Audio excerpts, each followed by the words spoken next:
Oi, pessoal, de volta aí a continuação daquela aula, né, de planejamento do espaço.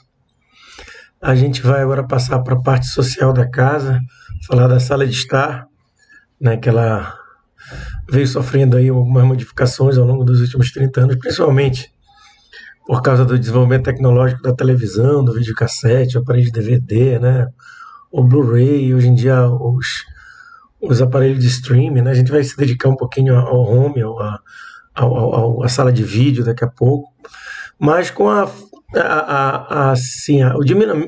diminuição dos espaços, né, que é cada vez mais latente, a gente vê nos projetos contemporâneos, a gente teve uma fusão daquela antiga sala de estar que você recepcionava as pessoas, né, que era um ambiente até, vamos dizer assim, subutilizado, porque teoricamente aquela sala de estar só com o poltrona e o sofá, você só utilizava mesmo quando recebia alguém de fora, final de semana, à noite, né, e durante o seu convívio familiar você terminava não usando muito. Com a fusão da sala de TV, né, do home, que teve muito em destaque nos anos 90, nos 2000, com a sala de estar, hoje em dia ela tem, né, um uso bastante constante na grande maioria das casas, né, principalmente das menores casas. Obviamente que quando você tem uma casa ou um apartamento de uma dimensão maior, com mais ambiente, você tem uma sala de estar separada da sala de televisão, né, que alguns chamam de home cinema, home theater, sala de TV, sala de som, né, então tem várias denominações para um ambiente similar, né, vamos dizer assim. Bem, então hoje em dia a gente podia dizer, vamos começar pela sala mínima, né, aquela sala de dimensão menor. O que é que eu teria que ter numa sala dessa? Bem, o elemento principal de uma sala de estar é o sofá, né? Se não tiver um sofá, praticamente aquilo não vai ser denominado de sala de estar, né? Então o sofá ele diferencia até da poltrona da cadeira, porque ela é um assento mais largo para duas, e às vezes para três, e às vezes até para quatro pessoas, né? Então a gente tem como dimensionamento do sofá, o sofá é mais um objeto que eu aconselho vocês a medir, né? Se tiverem a treino em casa, dê uma olhada no sofá que vocês acham grande, no sofá que vocês acham médio, sofá que vocês acham pequeno, para já, quando vocês forem projetar algum local, já idealizar aquela medida que vocês tiveram no sofá, né, para esse ambiente que vocês estão projetando. Mas de uma certa forma, assim, dá para a gente imaginar que a gente aquela velha história da unidade de passagem dos bombeiros, né, que vem da antropometria, que é 50 a 55 centímetros de largura. Então, um sofá apertado assim, ele teria que ter 50 centímetros a 55 centímetros de espaço para uma pessoa, né? Um sofá de 1,10 m seria para duas pessoas, um sofá de 1,50 m, 1,60 m, 1,65 m seria para três pessoas. Então ele é mais ou menos modulado nisso.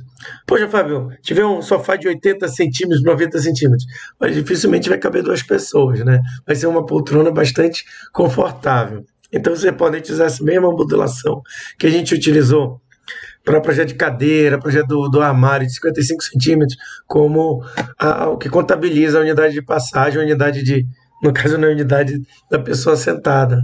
Tá? A profundidade também varia, né? Os sofás menos confortáveis, tem todo mundo confortável que eu falo que você fica mais ereto, né? Ele tem em torno de 60 centímetros, já ele começa, você dá aquela, né, relaxada um pouquinho mais para trás, 70, às vezes até 80 centímetros de profundidade, né? Isso para vocês imaginarem o que vocês vão colocar. A mesa central, ela depende muito do espaço, tá? A gente vê muitos apartamentos contemporâneos, a gente olha aqui nessa imagem de cima, que às vezes é tão estreito, 2 metros e pouquinho, que eu não consigo ter espaço para essa mesa. Então, esse elemento da mesa, ele só surge quando você tem uma sala de estar com uma dimensão mais generosa, em torno de 2,80 m, 3, 3,20, 3,60, 4 metros. Né? Então, ele não é um elemento, assim, vamos dizer, primordial. O que a gente vê muito hoje são os puffs que servem como mesa, né, de apoio. Você tem aquele puff para colocar o pé e você juntamente tem uma bandeja que serve para colocar um prato de comida, um copo, né, um salgadinho, uma coisa no evento, ou você mesmo assistindo televisão, tá? Então, às vezes tem esse misto. Outra coisa que é muito utilizada é aquela mesa lateral móvel, né? Uma mesazinha de apoio que fica na lateral que, vez ou outra, você pode colocar na frente, ou para trabalhar com o computador, ou para fazer uma refeição, ou para mesmo apoiar uma bebida, né? Então, essa mesinha também lateral é muito interessante. É um equipamento bastante versátil. E também não ocupando muito espaço no seu projeto. Tá, a mesa lateral, ela é importante. Por quê? Porque a gente tem, né, alguns elementos, a iluminação lateral com abajur, né, o apoio para um telefone celular, né, até mesmo se você não tiver a mesa da frente uma bebida, você coloca na lateral. Então, sempre que vocês puderem, que tiver um espaço, coloca uma mesinha lateral. No caso aqui desses dois desenhos, a gente vê no de cima que não tem mesa lateral, né?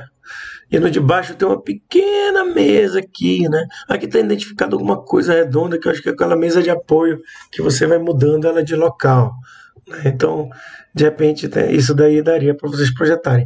No caso aqui, parece até aqueles abajures de pé, de chão, né? Que você liga a luz ali, ela também não tomando espaço.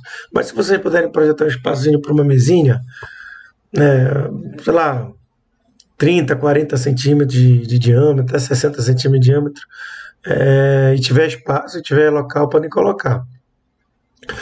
O móvel de apoio da TV. Como eu falei, ele é um móvel provavelmente em extinção nos próximos anos.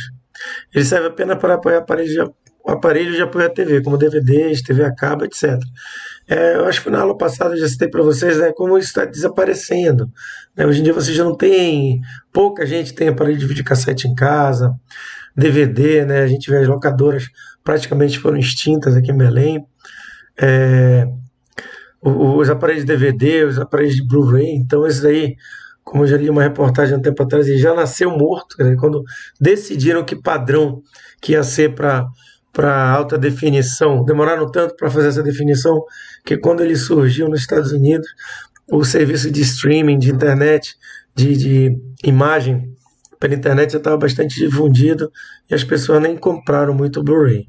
Então foi uma coisa que nasceu praticamente morta, né? Passando aqui na próxima slide, a gente vê algumas imagens desses ambientes pequenos.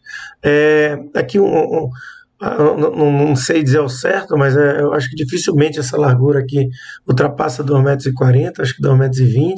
A gente vê uma televisão na parede, né? Vê que até uma televisão que não é muito nova. As TVs antigas, as primeiras de plasma, elas são mais grossas, né? Como vocês notam aqui.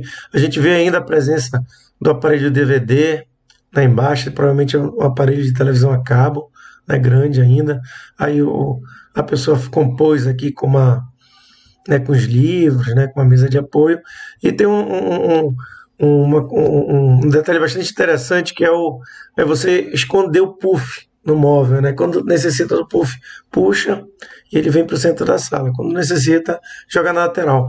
Poxa, Fabinho, não poderia ficar aqui? Bem, pelo que o desenho mostra, assim, que a gente consegue imaginar, é que aqui é uma passagem para uma varanda, né? Se de repente ficasse uma mesa central ou um puff, essa passagem ia ser bloqueada. Uma coisa que foi modismo uma época, não sei se ainda não tenho acompanhado tanto esses móveis, esses objetos de decoração, essas mostras de decorações contemporâneas, é a história do quadro sem estar pendurado na parede, né? Quadro como se estivesse no chão ou numa prateleira. Eu particularmente não gosto muito, eu acho uma coisa meio... Me dá um pouco de agonia chegar no lugar e ver as coisas encostadas na parede, parece oficina de veículo, oficina vagabunda, sabe? Então, resto de peça de carro, tudo encostado na parede. Então, eu nunca gostei quando essa moda estava ativa. Aqui, no caso, a gente vê que o arquiteto fez uma prateleira em que as pessoas encostam os quadros, né, as fotografias. Na verdade, se notarem, tem até um conflito aqui com a cabeça da pessoa, né? A pessoa vai encostar um pouquinho a cabeça para trás e vai bater no vidro. Então, além de não ser esteticamente agradável, no meu ponto de vista, ainda é perigoso, né? Você bater a cabeça, quebrar um vidro. Mas o resto do ambiente ficou bastante interessante. Aqui uma outra sala de estar com televisão, né, muito parecida com a primeira. A gente só nota aqui o móvel, realmente é um móvel bastante, ficou um móvel bastante largo, né? Até os aparelhos, você nota que dava para fazer um móvel mais estreito, né? Que os aparelhos mal aparecem, né? Então ele toma muito espaço do ambiente aqui, né? Aqui nessa lateral o arquiteto pôs um nicho, né? Com uma escultura, que o espaço é do local do ar-condicionado, e provavelmente no fundo uma varanda, né? Uma janela que dá uma porta que dá para uma varanda ou uma janela. Mas é bastante confortável, televisão numa altura boa, uma altura ideal. Eu realmente o único detalhe que eu acho que o móvel é um pouquinho fora das proporções para o ambiente, que é muito pequeno.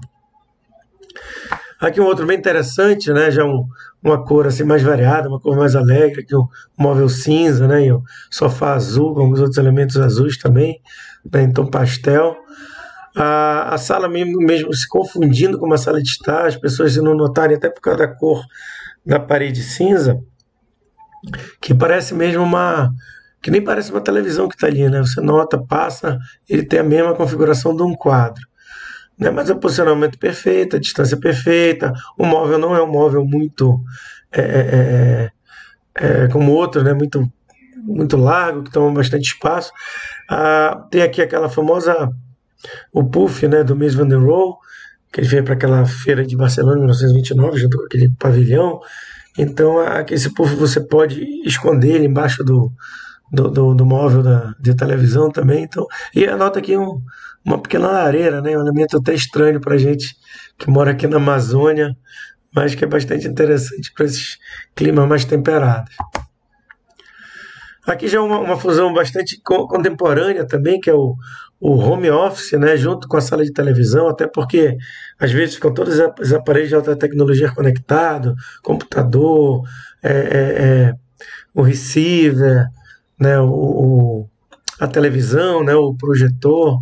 Então foi um espaço muito interessante. E nota aqui o seguinte: a cadeira, quando a pessoa não estiver trabalhando, ela pode girar, e essa cadeira dá, né, você ficar vendo alguma coisa na televisão aqui também, né? No centro, sem a mesa de centro, só 2 puffs, né? E o puff ele funciona, como eu falo, ora você pode colocar o pé, ora você pode colocar uma bandeja em cima né, para apoiar copo e outras coisas. Então ficou um ambiente muito interessante, muito legal. A gente nota aqui alguns aparelhos antigos. Esses aparelhos eles vão meio que denunciando assim o tempo que tem essa imagem. Provavelmente é um apartamento pequeno, né, que a gente nota a cozinha aqui americana, aberta para uma sala de jantar, né, uma sala em L conjugada.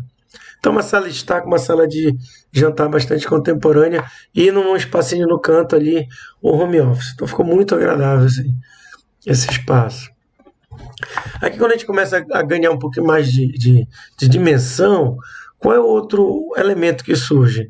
É a poltrona ou o sofá de 2 lugares. Geralmente vai expandindo o espaço, vou passando para o sofá de 3, às vezes para o sofá de 4, né? Que é sofá de mais de 2 metros, 2,20 metros, 2,30 metros, e eu posso juntamente ter um conjunto, né, de um sofá de 2 lugares. Isso é meio que padrão até nas lojas de decoração, quando você vai comprar um sofá. Tem um sofá maior, juntamente com o sofá maior vem um sofá menor, que forma um conjunto, que é para uma sala, como diz aí, até metragem, né, acima de 15 metros quadrados, 18, 20 metros quadrados. Tá, então a gente teria sofá e poltronas, também a mesa central, a mesa lateral, né, então já que é uma sala maior, eu indico a vocês sempre colocarem uma mesinha lateral, e o móvelzinho de apoio à televisão, que eu, como falei para vocês, ele tende a sumir com o tempo. Tá, a gente anota até esses desenhos, os móveis mais grossos, mais largos, porque são realmente móveis desenhos mais antigos, tá?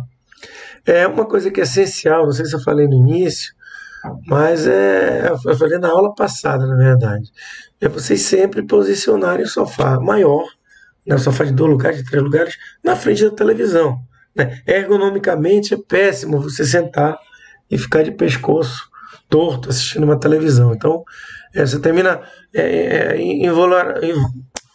involuntariamente sentando de lado, né? Aí senta todo torto no sofá, então é uma desgraça. Tentem colocar o sofá principal de frente para a televisão, sempre, tá? Isso é uma regra praticamente imutável. E o sofá lateral, né? Fábio, eu podia colocar o lateral menor vendo a televisão?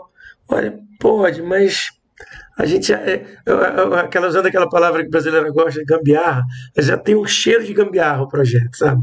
Que alguém errou ali. Ou foi o arquiteto que, na hora de compor a sala, não terminou não arrumando espaço para colocar a televisão de frente ao sofá, ou foi o arquiteto de interiores, né? Que às vezes não tem jeito, às vezes o projeto é tão estranho, para não dizer outra palavra, que eu não tenho como arrumar a sala. Mas essas são as exceções, graças a Deus, né? Vamos ver aí, olha, agora a gente já nota que se assemelha mais com aquela antiga sala de estar, né?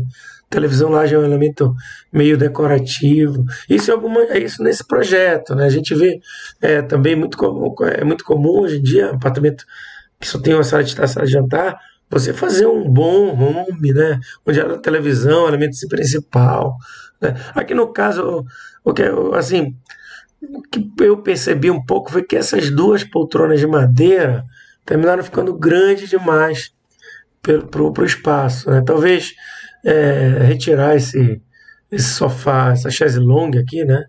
E colocar em outro local da sala e virar as cadeiras para cá.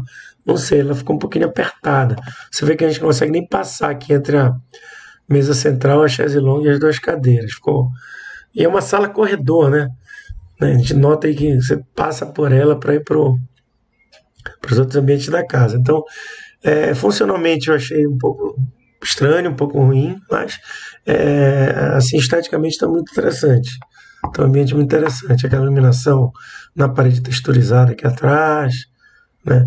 Um abajur de pé, né? Uma cores leve, né? Tons pastéis, tons interessantes. É muito comum também as pessoas fazerem as salas de vídeo um pouco escuras, tá?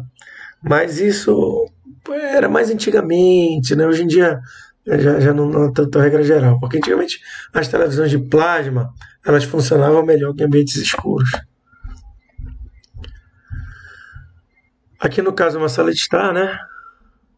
A gente não vê a televisão, né? Ou a televisão está aqui onde eu tô, onde a imagem foi renderizada, ou onde o fotógrafo bateu a foto. O que vocês diriam aí? Que isso é uma renderização ou é uma imagem de fotografia? Olha, algumas coisas dizem para mim que é fotografia, principalmente essa cortina aqui muito irregular, né? Mas outras coisas fazem pensar que é renderização, como essa perspectiva ali é muito certinha. Mas eu arriscaria aí que seria uma foto isso. Outra imagem do home e sala de estar, né? Essa televisão também, pelo fato da televisão também montou na parede, ela ficou bem escura, bem escondida, né? Não chamou muita atenção. Ficou muito interessante, é um ambiente muito interessante. A gente nota aqui já a própria decoração dois clássicos, né? A poltrona cubo do Corbusier e o puff do Mies van der Rohe, né? Dois ícones da arquitetura moderna dos anos 50, anos 40, 50. Anos 30 até, 1929, mas enfim, é um clássico que nunca se foi. Nota uma outra coisa, que o móvel da TV praticamente virou uma mesinha, né? Uma pequena mesinha, aparelhozinho embaixo, as caixas, né, de som, né? Hoje em dia está em voga, né, em moda as soundbar, né? Antigamente era aquelas 5.1 em tudo que é lugar na sala que você colocava, hoje em dia são aquela barra de som embaixo, que ela já dá um efeito surround bastante interessante. Aqui uma outra sala de destaque não tem televisão, a gente nota aquilo, quando às vezes a casa, o apartamento é muito grande, que ele tem um ambiente específico de sala de vídeo, de sala de televisão, a sala de estar é aquela antiga sala de estar, somente com a função de receber pessoas, né? Então, no caso aqui, uma sala bem interessante, um pé direito alto, né? O pé direito deve estar em torno dos 3,50 m, 3,60 m. A gente tira até pela porta, a porta tem 2,10 m, então aqui tem pelo menos mais 1,50 m para cima, né? Acho que eu troquei sem querer, eu cliquei no mouse. Vamos lá. Falar um pouquinho das televisões, isso está ficando até um pouquinho defasado, porque a plasma é difícil de achar hoje em dia no mercado. Foi a primeira televisão fina que foi feita no mercado, né, mas é uma tecnologia já um pouco ultrapassada. Eu vou ler para vocês aqui mais como ilustração mesmo do que utilidade, né? Porque hoje em dia são as TVs de LED e as de OLED, né? A tecnologia OLED e a gente encontra ainda um pouquinho da LCD mais em monitor, mas também tá sendo cada vez mais difícil de encontrar. Então, o princípio básico do plasma é que a imagem é exibida devido a células cheias de gases nobres que sofrem descarga elétrica e se transformam em plasma liberando luz. As vantagens: ela é ótima para ambientes escuros porque tem alto contraste e baixa luminosidade, ideal para imagens em movimento, filmes, esportes e games. Tem menor custo para telas maiores. Isso era muito comum. Ela só não morreu assim direto que eu falo logo quando entrou o LED, porque para as televisões grandes, 50, 60, 70 polegadas, a plasma ainda era uma solução boa, tá? Mas hoje em dia o LED já tomou conta. Desvantagem: era ruim para ambientes muito iluminados, pois emite pouco brilho. Então lembra aquilo, as primeiras TVs de plasma, as pessoas faziam ainda ambientes escuros, né? Paredes escuras, com blackout, né? Porque a imagem ficava muito melhor. A tela tem bastante reflexo, porque era praticamente um vidro, né? Então ficava aquele vidro refletindo em você, aquele vidro polido, né? Ela tinha muito problema de transporte, então era muito comum as televisões chegarem quebradas, pedia pela internet, era muito pesada, né? Chegava e quebrava. E tem um negócio que era clássico aqui, que aconteceu muito, né? Quando as televisões começaram a colocar aquela logomarca sempre no mesmo local, né? Então a Rede Globo tem aquela logomarca da Globo, eu não sei exatamente se é no canto inferior direito esquerdo ou superior direito esquerdo, mas todo programa com aquela logomarca passava um tempo a manchar a imagenzinha do plasma, ficava uma sombra, né? Nos computadores isso era muito comum, porque eu ligava o computador, sempre tinha aquela logomarca do Windows, né? Se o Windows não fosse, como é que se fala, atualizado para uma nova versão, sempre ficava aquela marca do Windows manchada no plasma, tá? Bem, o LCD ele surgiu primeiro nos monitores, depois ele foi passando para a tecnologia da televisão, tá? Como princípio, ela é feita com cristal líquido, a tela é dividida em modelos de células que correspondem às cores primárias. Aquela Red, Green and Blue, né, o RGB. Ela funciona como uma lâmpada branca que fica atrás da tela, backlight, que ilumina essas células e torna a imagem visível. Então ela era uma mistura do Red, Green and Blue, do branco e do preto que você conseguia quando você apagava, né?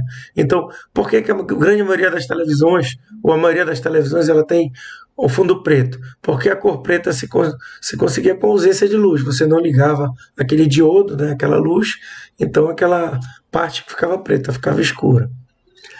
Vantagem: ótima para ambientes iluminados, por possuir brilho intenso, tá? Então acabou, a partir da LCD, acabou de você colocar numa sala escura, podia ser aquela sala aberta, né, com a varanda aberta, com tudo aberto, janela aberta. Como sua tela não mancha, é excelente também para monitores de computador. Então foi padrão dos monitores de computador no início. Tá, como desvantagem, ela tinha menor contraste, quer dizer, o contraste, ela tem uma imagem de reprodução de cinema, de filme, de jogos inferior, né, quando o contraste é baixo. E ela, a princípio, não era encontrada em tamanhos maiores. Eu não sei exatamente, mas era, sei lá, 47. Eu não sei se vocês lembram, não faz tanto tempo assim, uns 8 anos atrás, o padrão de televisão era até 42 polegadas. Era o padrão, assim. Comprar uma televisão era 42, 42, 42, que eu acho que era o tamanho máximo que você conseguia com LCD, né? Hoje em dia, com LED, isso daí já acabou, já foi por água abaixo. Tá, então o LED que surgiu aí para acabar também com as lâmpadas tradicionais, né? Também veio acabar com as tecnologias de televisão de plasma e LCD. Tá, ela funciona de forma semelhante a LCD, mas ao invés da lâmpada por trás da imagem, há pequenos LEDs, ou seja, é uma iluminação de LED, com as cores primárias, verde, vermelho e azul, red, green, blue. Tá? Isso faz com que a filtragem na tela seja melhor e ofereça uma imagem mais pura e nítida. Vantagens: melhor qualidade de imagem, pois as emissões de luzes são feitas por meio de pequenas lâmpadas com as cores primárias. Podem ser muito mais finas que as outras. Isso a gente vê, né? É notório nas televisões mais atuais como elas são, né? Não chegam nem a 2 centímetros às vezes. Tá? Ela é mais ecológica, né? O LED ele consome muito menos energia, tá? Não utiliza o mercúrio nem chumbo, além do consumo 40% menor. Então você vê que a televisão de LED ela praticamente não esquenta. Você coloca a mão na tela lá, friazinha, né? Então não esquenta tanto. A desvantagem que era no início, isso daí eu tenho até que corrigir, mas eu estou aqui frisando para vocês, é que ela tinha no passado um custo mais elevado. O que eu tenho custo mais elevado hoje em dia é a OLED, tá? Que é a evolução do LED, vamos dizer assim. Então o painel emite uma luz a partir de uma corrente elétrica, dispensando a iluminação na parte de trás. Sem a necessidade de uma tela de cristal líquido, ela gasta menos energia e é mais fina, pois os diodos usados são menores que os LEDs. Tá? Então ela é uma evolução do LED, provavelmente vai ser um padrão para todo mundo, hoje em dia, a partir, sei lá, de mais uns 5 anos, 6 anos. Se você pegar uma televisão, por exemplo, de 50 polegadas de LED, está girando em torno de R$ 2.000, R$ 2.500. Uma de OLED ela já vai para 4.000, 3.500, então ela é 50%, 60% mais cara.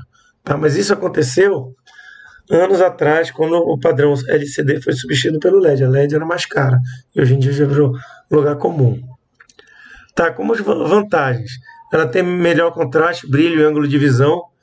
Ela exibe, desculpa, o chamado preto real, ou seja, aquela ausência de luz mesmo.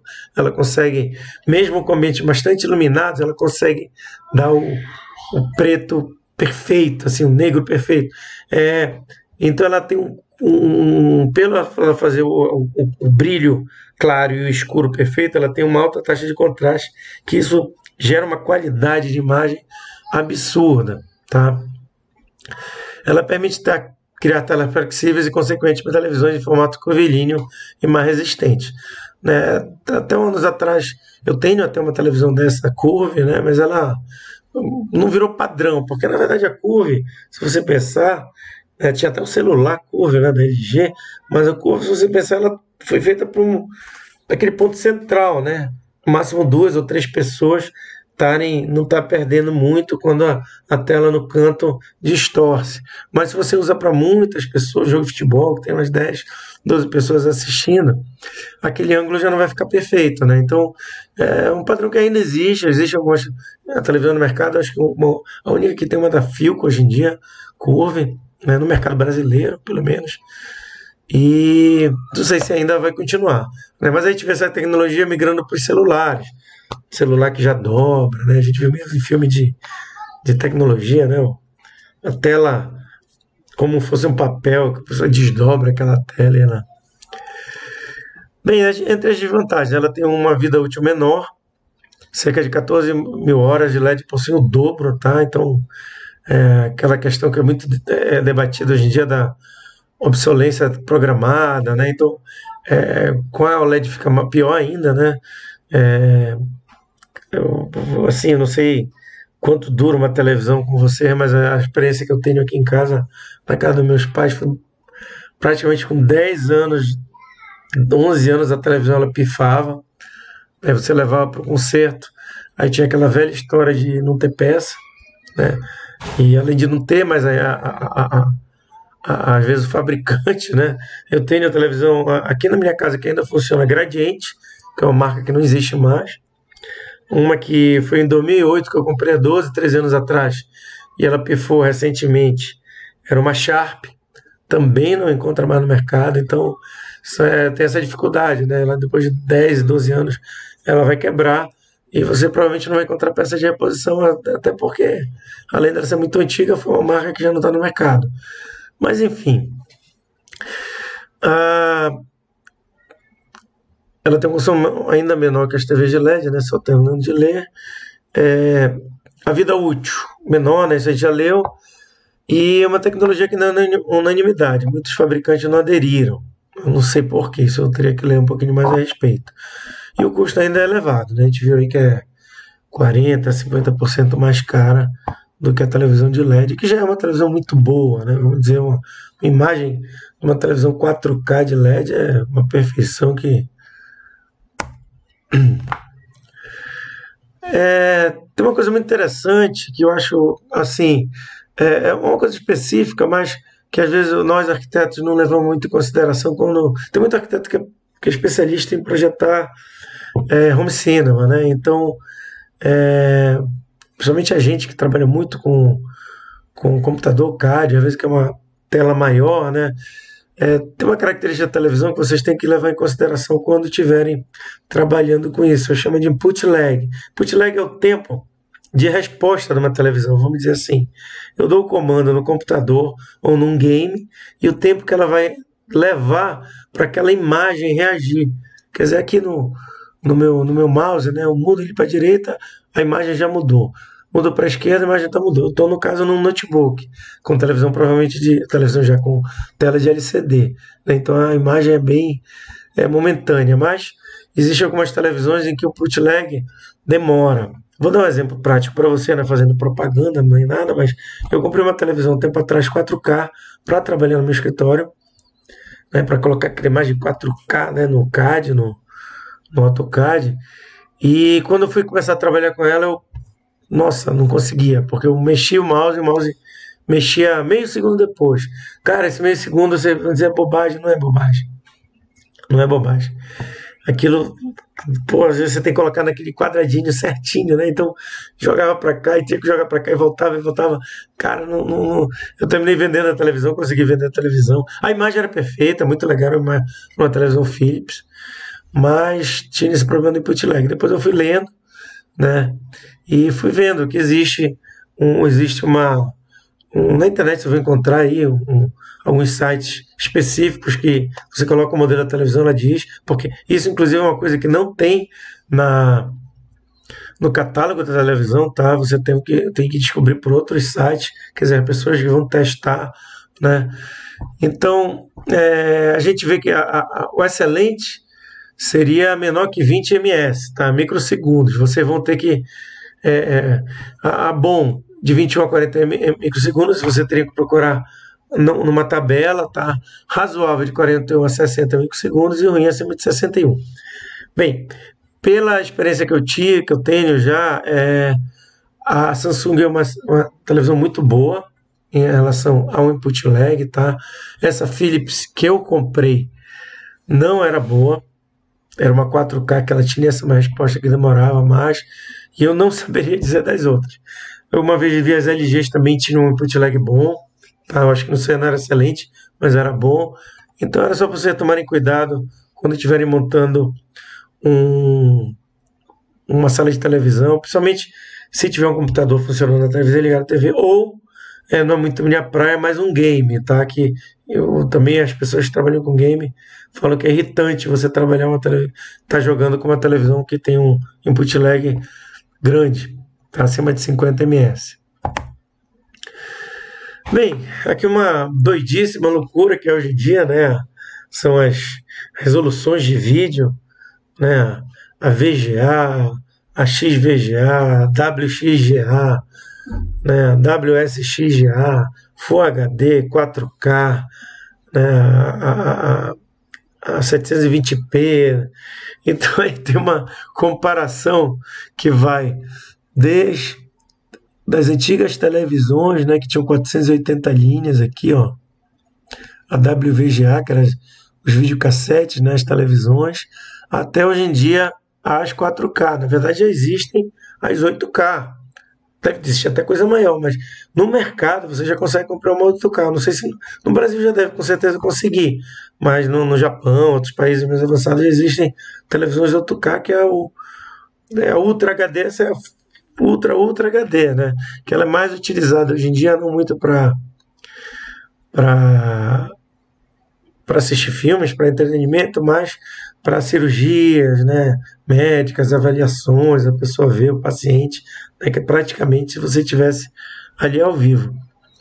Eu, há um tempo atrás, estou dando um exemplo para vocês, há um tempo atrás eu fui ver um jogo de basquete, eu estava nos Estados Unidos, naquela época do dólar baixo ainda, e fui ver um jogo de basquete lá no estádio, e comprei o ingresso mais barato, ingresso lá no último andar, né? Assim, que você via os jogadores assim, bem de longe, né? Inclusive a luz não estava muito forte. Eu achei estranho assim que a iluminação da quadra não era aquela iluminação grandona, né? Iluminação média, E lá em cima da quadra, no último andar, também perto da nossa frente, perto do placar, tinha uma televisão de 4K ou de 8K, sei lá, que filmava o jogo de basquete. E a imagem era tão boa, tão real, que eu terminei passando o jogo de basquete inteiro vendo a televisão em vez de ver a coisa ao vivo. Eu tinha inclusive uma compensação de iluminação, né? Como eu falei para vocês, não era tão iluminado, mas quando chegava na televisão dava aquele brilho, aquela intensidade que a gente não via ao vivo, a gente terminava vendo pela televisão de 8K, né? Então é uma coisa bastante interessante isso, como a tecnologia está tão boa, tão boa, tão boa, que de repente está sendo mais interessante você ver na televisão do que ver ao vivo. Isso me marcou muito. Tá, então vamos dizer assim, tentar fazer um resumo para vocês. O que é que a gente tem hoje? Tá, antigamente as antigas televisões eram até 480p, né, com os videocassetes. Esse padrão aumentou um pouquinho. Na época do DVD foi até 600 linhas, tá? Que é o WSVGA. Com o surgimento das televisões HD, né, no final da década dos anos 2010, a gente surgiu a 1280 por 720, que é o famoso 720p, que é considerado hoje em dia o primeiro estágio HD. Menos que isso não é HD, não é considerado como alta definição, né? O HD, desculpe, é o High Definition, né? Alta definição.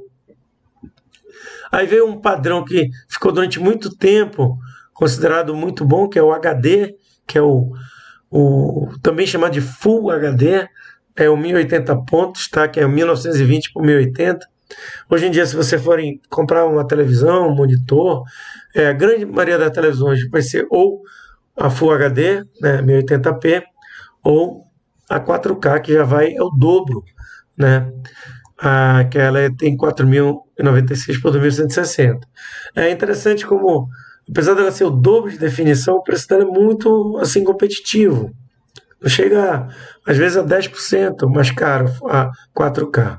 Né? E apesar das transmissões de televisão não estarem vindo em 4K, você ainda utiliza bastante, já dá para utilizar bastante 4K.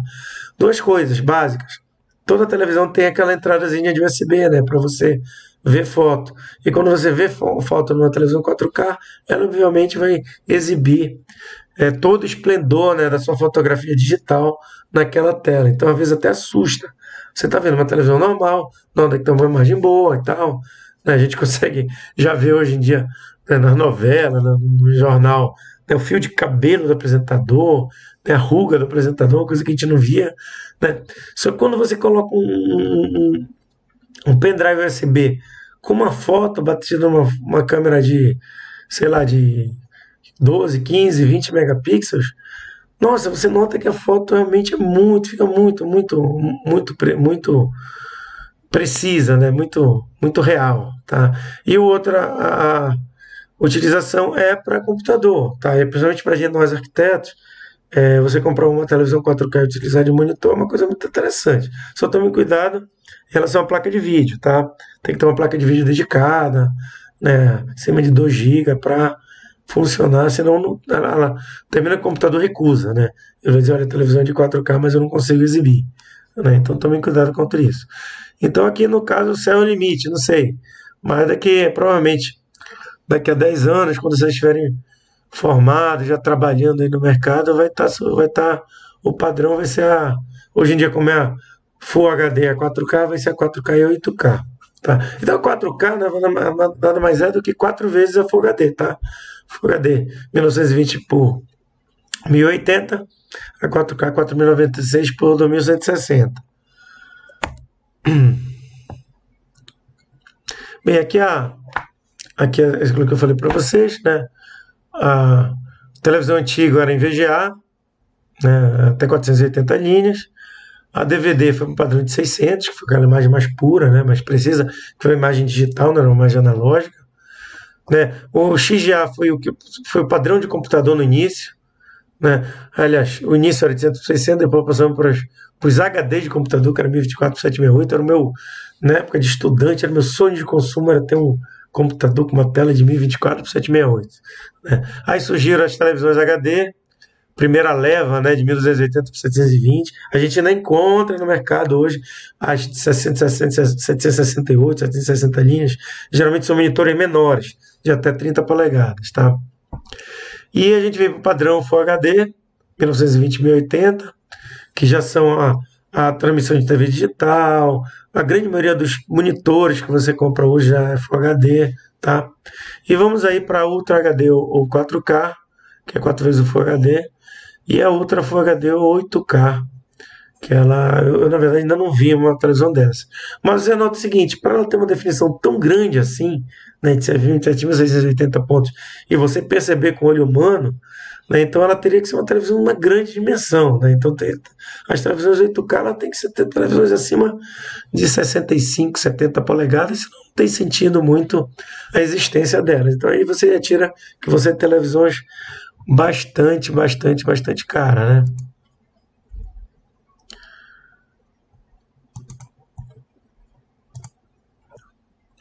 Aqui são um pequeno comparativo de duas imagens, né? É uma imagem sem ser Full HD ou com uma resolução baixa, né? Aqui do lado direito.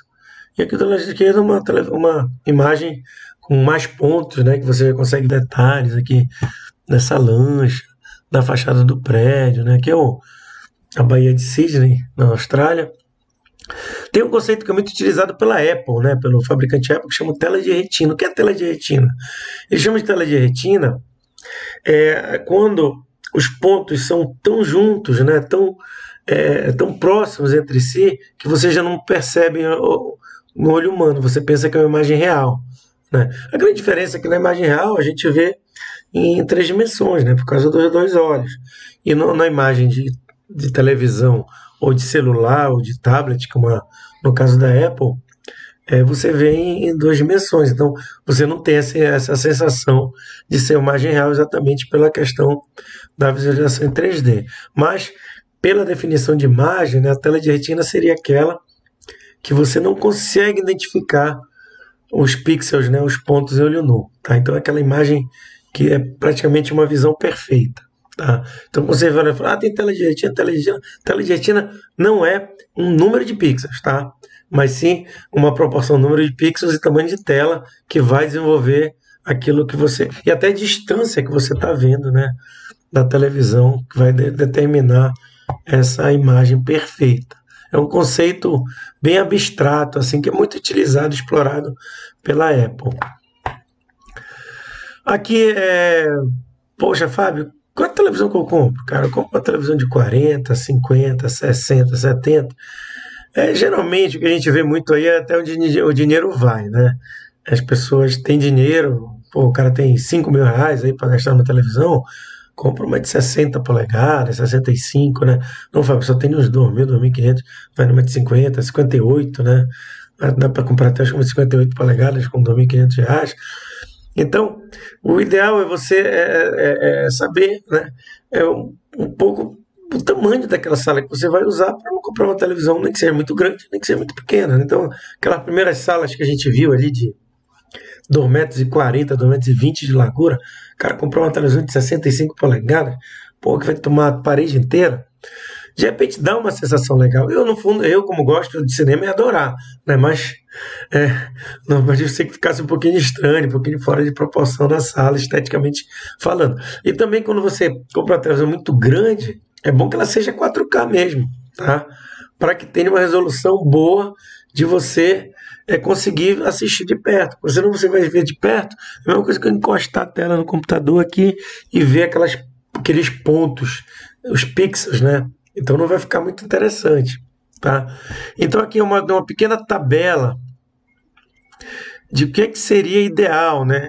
Foquem principalmente nesse rosinha aqui, no roxo, desculpem, o 1080p, que é o Full HD, e no Ultra HD, tá? Que é o 4K, o azul. Tá? Então tem o tamanho da televisão e a distância que eu estaria da tela, tá? Então, por exemplo, uma televisão de 65 polegadas, né, a distância, para que valha a pena eu estar, ela teria que ser até 2 metros. Né? Senão, não precisava comprar a de Ultra HD. Deu para entender mais ou menos isso? É aquilo. Já que é um negócio tão rico de detalhe, não adianta eu colocar muito longe. Pô, cheio de pontinho assim, cara. Pô, se eu tô jogando lá longe, pra que eu tô jogando lá longe? Pra que eu vou comprar um negócio que tem muito detalhe? Já que tem que ter muito detalhe, eu tenho que ver de perto, tá? Então é mais ou menos aqui esse quadro informa. Isso daí depois vocês copiam e dão uma olhada aí. Eu não quero me estender muito, que a gente está com 45 minutos de aula. Aqui uma tabelinha mais fácil, né? Que ela não diz, ela não chega, não fala da assim, não entra na questão da resolução melhor a 1080p ou a 4K. Ela diz aqui a distância, né? De uma olhos tela para um tamanho de tela para uma televisão padrão de 1080p. Tá? Então, com ambiente pequeno, 32, teria que ser uma salazinha bem estreita, né? Praticamente 1 metro, 1,70 m. Tá? Uma sala maior, que é a padrão que a gente encontra aqui de 2 a 2,9, televisão de 50 polegadas. Tá? As televisões maiores, os espaços são maiores aqui, uma televisão de 80, 100. Poxa, foi 100 polegadas, caramba, enorme, muito caro. Não, tem um projetor, né? Os projetores, esses que a gente tem aula aí, são projetores que custam em torno de 2.000 e poucos reais. Hoje encontra, é só procurar em algumas lojas, projetor Full HD com um preço bastante em conta no Brasil, acho que é até em torno de 3.000 reais. Você consegue projetar uma tela de 100 polegadas, né? 100 até 120 polegadas, dependendo da quantidade de luz, de lumens, por um preço em conta. Lembrando sempre que para o projetor é importante o ambiente escuro, assim como acontecia com as antigas televisões de plasma, eles só funcionam com um ambiente escuro. Por que isso, Fábio? Porque vamos para o conceito que eu chamo de lanterna escura. A lanterna, você não consegue escurecer o ambiente, você só consegue clarear o ambiente. Por quê? Porque você não projeta luz escura, tá? Você só projeta luz clara. Tá? Então, na hora que você liga uma lanterna, tá vindo uma luz. Aquela luz pode ser azul, pode ser verde, pode ser amarela, pode ser branca, mas ela nunca vai ser preta, nunca vai ser escura. Por quê? O que é o escuro? O escuro é a ausência de luz, né? Então, para você conseguir o escuro, o negro, num home theater, né, numa sala de TV, numa sala de cinema, com o projetor, você tem que conseguir esse negro com a ausência de luz, ou seja, tem que escurecer tudo. Ah, Fábio, eu vou colocar na varanda, vou comprar um projetor de 12.000 lumens, uma bocelidade de 15.000 lumens.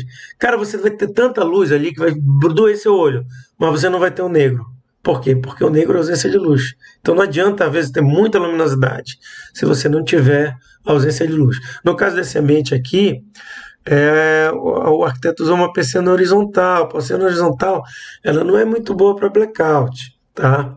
Você nota na própria imagem aqui que ela já denuncia. Apesar de estar essa luz ligada aqui, como essa claridade interfere na projeção da imagem. Tá?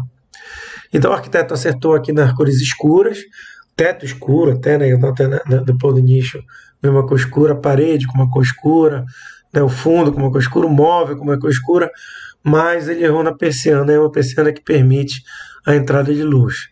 Se a pessoa utilizar só à noite, lindo, maravilhoso. Mas a gente sabe que não é bem assim, vem final de semana, quer assistir jogo de futebol, tem Copa do Mundo. Então, tem vários eventos aí que a gente assiste durante o dia. Né? Aqui uma sala de som, aliás, uma sala de vídeo quase temática mesmo, né? Parece receber aqui 10, 12 pessoas, né? Tem até uma escada, uma pequena escada iluminada, como se fosse um cinema, né? Uma sala de vídeo bem interessante. Quase como se fosse um local público, assim, né? Como se fosse uma das áreas sociais de algum edifício. Tem um ar-condicionado grande aqui, bateu esse ar-condicionado de design. Muito interessante. Então, mais uma vez, a utilização de cores escuras, não em tudo, mas em grande parte do ambiente. Mais tá? Exemplo aqui, uma sala de televisão muito interessante, uma sala de vídeo com projeção, com projetor. Tá? Então, básico do projetor, ela tem que ser escura, não adianta. Aqui já uma sala de vídeo aberta, né? As pessoas tendem a não fazer muito dessa maneira, por quê? Porque geralmente quando você está assistindo um vídeo, né, eu particularmente eu sou assim, eu gosto de ouvir muito a trilha sonora, né, principalmente pô, uma experiência de ver um filme bom numa tela grande, né, eu gosto muito do som. Então, se você deixa no local aberto, esse som de você assistindo um vídeo vai estar incomodando a casa inteira, né? Então é ruim isso. Outra coisa ruim é isolamento acústico. Aliás, desculpa, o térmico, né? Então, poxa, a gente mora num lugar que é bastante quente, quer ligar um ar-condicionado para ver a televisão, tu vai ter que ligar o ar-condicionado, até ver o ar-condicionado aqui, mas vai ter que ligar o ar-condicionado para refrigerar todos os ambientes, porque eu não vou conseguir fazer um ambiente somente numa configuração dessa. Tá? Então, casos a se pensar, se eu faço a sala de vídeo aberta, se eu faço fechada. Uma outra sala de vídeo interessante é essa sem projetor, mas com uma televisão grande. Nota que uma televisão, mesmo grande, às vezes quando o ambiente é grande, ela tende a ficar um pouco pequena, um pouco insignificante. Quer dizer, um ambiente desse aqui merecia uma televisão acima de 80, um projetor mesmo de projetasse a 100, 120 polegadas. Tá na diagonal, né? 120 polegadas é o quê? Mais ou menos os 2 metros e pouquinho. Bem, sala de jantar. A gente vai ficar na sala de jantar e depois vai passar para o ambiente de serviço, a cozinha e a área de serviço, que eu vou dar no próximo módulo, tá? Então, a sala de jantar, basicamente, ela tem uma função, que é você fazer refeições, você receber umas pessoas na sua casa para fazer refeições, e, obviamente, que como é uma mesa, né, uma cadeira confortável, eu também posso utilizar para trabalho, apesar que o local de trabalho eles tendem a ser mais sossegados do que uma sala de jantar, que é espaço de transição, de movimentação nas residências. Tá? Ela é estrategicamente posicionada entre a área íntima da casa, né, a área de serviço, ali a cozinha, então ela tende a ser bastante movimentada e trabalhar em sala de jantar, às vezes é meio conturbado, tá? Que mesa eu compro, Fábio? Que mesa de 3 lugares, 4 lugares, 2 lugares, 1 lugar? Bem, obviamente você tem que ver a quantidade de pessoas que moram na casa e que vão utilizar a casa, tá? Casas grandes, né? Casas de pais com muitos filhos, né? Às vezes são mesa de 12 lugares, né? Eu fui numa casa outro dia que era o pai, a mãe, com 4 filhos e as 4 esposas e esposos dos filhos, né? Os filhos e filhas. Então era uma mesa de 10 lugares, 10 ou 12 lugares.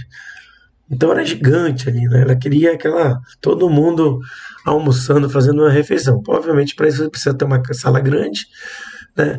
E um dimensionamento de mesa que a gente daria aí a velha unidade, né, de 55 a 60 centímetros de largura.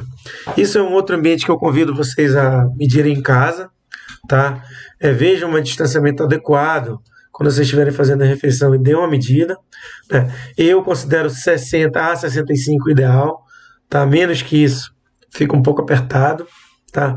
Mais de 65, 70 já começa a ficar folgado, já dá para você apertar, colocar mais uma pessoa, né? A gente não consegue, tende a não ficar sentado muito separado, porque quer bater papo, né? Tende a juntar. Então essa distância que a gente faz de juntar é em torno de 60 centímetros, 60 e 65. Outro equipamento que a gente tem na sala de jantar é o aparador. Tá? Então são as mesas, as cadeiras e o aparador. O aparador para a gente ter uma mesa de apoio, para servir a comida. Né? Desculpem a minha falha, mas eu não sei exatamente qual é o sistema que você serve no aparador, né?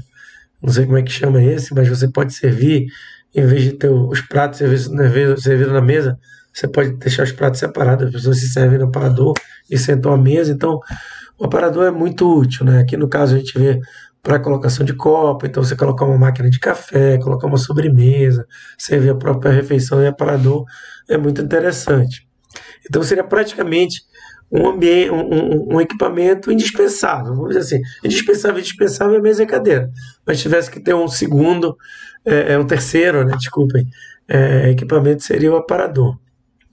Uma coisa interessante que vocês vão ver agora em algumas imagens é que aquele antigo lustre pendente, né, que a gente encontrava muito nas casas antigas, né, a arquitetura aí clássica, neoclássica e no anacletismo, eles se davam exatamente por aqueles pé direitos altos, né, que você tinha condições de fazer um pendurar, aquele abajur. Só que hoje em dia, com as casas com pé direito de 2,80, 2,60, você pendurar um abajur, corre o perigo de você bater a cabeça, né, fica muito baixo. Levanta o negócio, levanta o braço, já bate.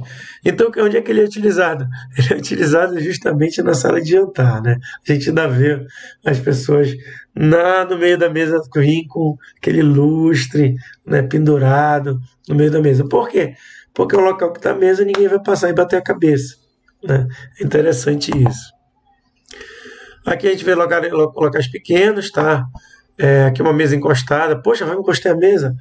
Obviamente, se o espaço é pequeno e você tem várias pessoas, né, para utilizar, você pode encostar a mesa sem problema nenhum. Vários apartamentos pequenos, 60, 70 metros, né, tem uma sala de estar de às vezes 8, 10 metros quadrados, sala de jantar, desculpa. Então é um artifício interessante de ser utilizado. A gente vai ver na decoração, coloca um espelho para dar uma sensação de amplitude da sala, mas enfim, não tem jeito. Aqui uma mesa quadrada com 8 lugares, muito interessante também, né? Qual o dimensionamento? Faz 60, 60, são 1,20, 1,20 por 1,20, tá? Bem, aqui, poxa, Fábio, lembra daquele tempo que eu estava fazendo vestibular para arquitetura, eu tive que estudar a geometria? Caramba, cadê? Nunca utilizei. Pronto, agora vocês vão utilizar. Quem lembra do comprimento da circunferência? Não é da área da circunferência, pessoal, é do comprimento, tá? É aquela fórmula de 2πr, tá? Então, vamos fazer uma mesa, né? Fábio, quero colocar uma mesa na minha varanda. Eu faço ela com 1,20, com 1,30, com 1,50 de diâmetro. A pergunta que você tem que fazer para o seu cliente: quantas pessoas você quer receber? Ah, eu quero receber 4, eu quero receber 6, eu quero receber 8. Geralmente se conta um pouco meio par por causa de casal, né? Mas isso é bobagem, né? Dá para você fazer do tamanho que quiser.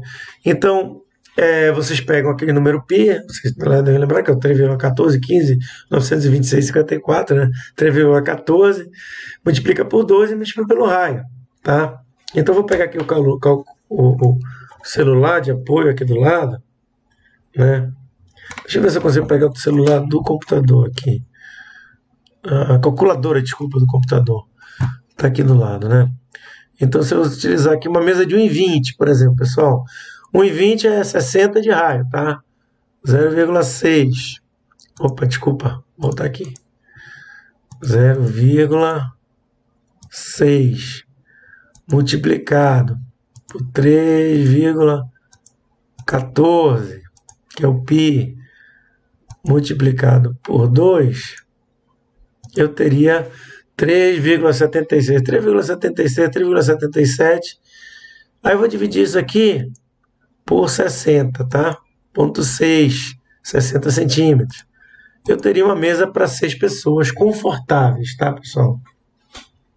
Então, já pode colocar até na cabeça.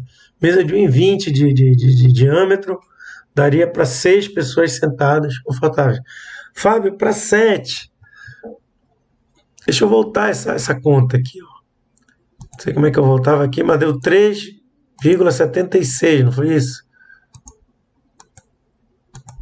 Se eu dividir isso daqui por 7 pessoas, vai dar 53 centímetros. Então, ficaria apertado para 7 pessoas. Vamos fazer uma outra conta aqui. Uma de 1,50 m. Fábio, não, agora eu quero mais. Olha, bora ver se de 8 pessoas. Poxa, 1,50 m. Então vou... Então bora fazer o contrário. Bora fazer o contrário. Bora fazer o seguinte. Eu quero uma de 8 pessoas. Fábio, qual o raio que eu preciso? Eu preciso de 8 pessoas sentadas. Então vou fazer 8 vezes 0,6. Vou dividir isso daqui por 2. E depois vou dividir isso pelo π. 3,14.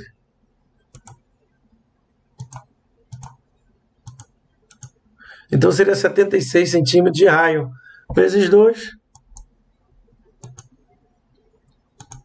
1,50 m, 1,53 m.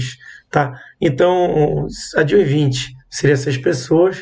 A de 1,50 daria 8 pessoas tá bem confortáveis. Então tirem aí mais ou menos por parâmetro o que vocês podem fazer, projetar, tá?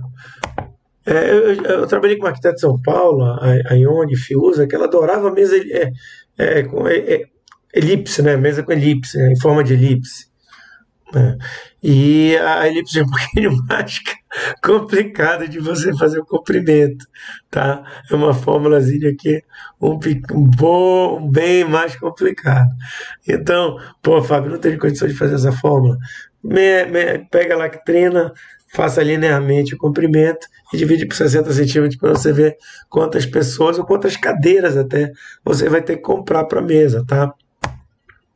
Alguns exemplos aí, mostrando para vocês. Ó, olhem aqui.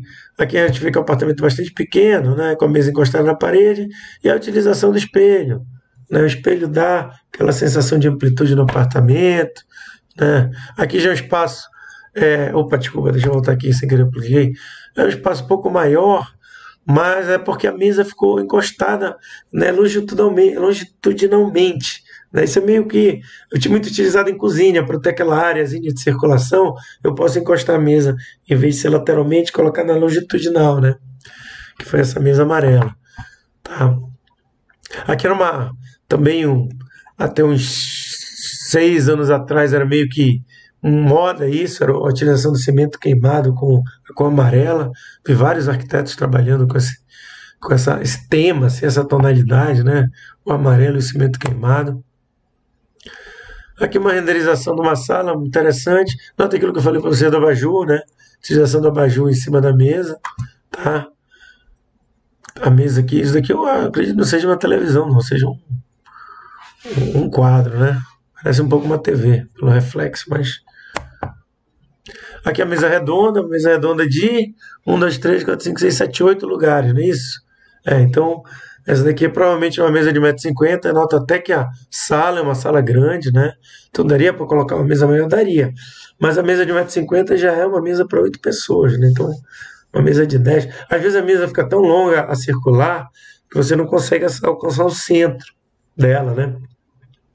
É muito comum a gente ver essas mesas circulares maiores, aquele prato giratório, né? Que você coloca ali a comida e ele vai girando. Nós vamos servindo. Aí a elipse, né? Uma mesa de elipse. Inclusive, essa arquiteta trabalhava muito com isso. Ela fazia o aparador. De repente, isso até um ambiente que foi ela que projetou. Ela fazia o aparador com a mesma curva da elipse, né? Da mesa com elipse.